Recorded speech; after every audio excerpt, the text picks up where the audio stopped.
I had a talent that nobody believed in.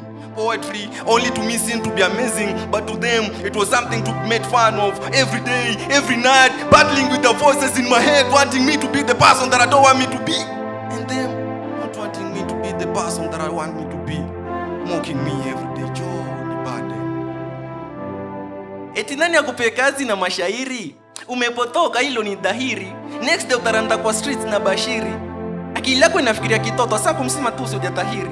Hebu angalia ma classmates wako, wote ni matajiri. Wakikula ma hot dogs, msanii unaitwa umbwa. Buda utatama kadika unajua kilami. These words, they sting. Could they be smelly? They stink. My poetry is a joke? They think. Ili kupata habari zetu kila siku, tafadhali bonyeza subscribe kisha alama kengele.